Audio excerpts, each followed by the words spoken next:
Hi everyone, welcome. Today I'm going to be speaking with you and sharing with you some research that I found. And I'm really hoping to start to bring you some more research articles that can help us and provide us with any tips or tricks where we can help our children in any way possible. And so today I'm hoping that this will be the first of many research articles that I bring to you. I'm going to bring my glasses here because I'm starting to not be able to see without them. So what I'm planning on bringing to you are some general articles, which I believe we can take and apply to our sensitive children. They may not be directly articles specific to kids with autism or ADHD, but they are research articles that I believe that we can apply to our kids, whether they're experiencing challenges from autism or ADHD or Asperger's. But I believe that they'll be helpful, and I hope you enjoy the information and that you find it useful. So today I'm going to speak to you about a simple way that you can help to calm your child's stress or anxiety or aggravation. And if this is the first time you've been joining, my name is Tina Bishai. I'm the founder of Golden Healings, an alternative and holistic health practice. And it's here that I get to see adults and children and provide energetic healings for them as a shaman. And I am a mom of two beautiful girls. I'm a physiotherapist by background, and I'm also a previous corporate executive. And here at Golden Healings, I really believe in treating kids holistically. So addressing their physical, emotional, and most importantly, I believe their energetic needs. And so I encourage you to please reach out with any comments or questions. And also, if you want a one-on-one personal session with me, free, no obligation consult, please just email me at tina@goldenhealings.com. Okay, so today's research I want to share with you, it's research that was done at the University of Exeter in 2014, and it was published in Social, Cognitive, and Affective Neuroscience. And what it showed was that being shown pictures of others being loved and cared for reduces the brain's response to threat. So I thought that was pretty cool, and I'm going to share lots of information about this research article and also share how we can apply it to our kids with autism or ADHD. So there's a particular part of the brain called the amygdala, and it consistently responds to threatening stimulus. So in the face, even in the face of ambiguous stimuli, the amygdala activation is associated with subjective appraisals to threat as well. So what does all that mean? It means that that part of our brain, the amygdala, can activate and light up whether it's a real threat that we're experiencing or whether it is a perceived threat, and there actually is no real threat. And the degree to which the amygdala activates to threat is what predicts a person's fear and stress-related physiological activity. And it's associated, obviously, with anxiety-related traits. So a decreased amygdala response to social threat has been reported in individuals with secure attachment styles compared with relatively insecure individuals. So what does that mean? A secure attachment refers to a person's perception of how much support or love they have.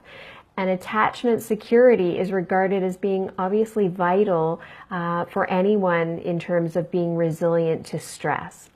So it's been demonstrated that exposure to reminders of this kind of secure attachment can temporarily increase the accessibility to secure attachment representations, and it can have numerous resilience boosting effects, things like improved and increased self-esteem, improved social feelings and behaviors, positive effect, and increased exploratory behavior for our kids. So the study discovered, it's so simple, and there's lots of technical information in this research study, but I just want to share how simple it is with you. The study discovered that when individuals are briefly presented pictures of others receiving emotional support and affection, so pictures that made people feel more loving, safe, calm, and comforted, the brain's threat monitor, that amygdala that we talked about, does not respond to images showing threatening facial expressions or words. So this occurred even if the person wasn't paying any attention to the content of the first pictures. And they did this with 42 healthy individuals participating in the study, where the researchers used a functional MRI, or magnetic resonance imaging scan, and they studied the brain's response. So I mentioned before, the study was in the journal Social, Cognitive, and Affective Neuroscience in 2014. And it basically is suggesting that being reminded of being loved and cared for dampens the threat response and may allow more effective functioning during an activation of soothing resources after stressful situations. And this was particularly true for more anxious individuals. So I guess in this particular instance, this research was new in 2014, and previously research had shown that the brain responses to pain are reduced by similar reminders of being loved and cared for. But this is the first time a study had shown that the brain responds the same way to threat. So this doctor, Dr. Ank Karl, he was a doctor of psychology at the University of Exeter, and he was the senior researcher of this study. I just want to quote him here. He said, "A number of mental health conditions, such as post-traumatic stress disorder, are characterized by hypervigilance to threatening information, which is associated with excessive negative emotional responses, amygdala activation, and a restricted ability to regulate these emotions and self-soothe. These new research findings may help to explain why, for example, successful recovery from psychological trauma is highly associated with levels of perceived social support individuals received." And now they're going on to build on that work as well. So they're also going to do other studies where they're going to measure heart rate, sweat response, and brain waves through EEG.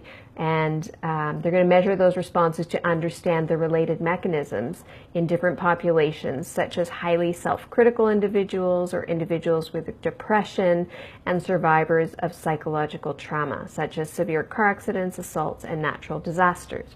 So that's a little snippet. Sorry, it was a bit long and long-winded, but I wanted to actually share the work of the research. So how do we take this and apply it to our children? What if something as simple as a picture on the wall of people being hugged and held, or animals in groups being nurtured by each other, or even pictures of our own child who has autism or ADHD being nurtured and loved by family members? What if it's something as simple as that we can put up all around our home and in their rooms? Could this help lower our children's stress and anxiety, and even help them better to control their emotions when they're feeling that, oh, this perceived threat is coming up and it's a stressful situation for them? I wanted to share this research with you because it seems so simple, and I think it's definitely worth trying, and I really look forward to hearing from you whether this has done anything for you, if you give it a try, and if it works for you over the coming weeks. And I also invite you to join me in 2 weeks' time for another broadcast, and I hope to share some more tips that we can use to help our children live to their fullest potential. Thanks so much for joining, and have a great day.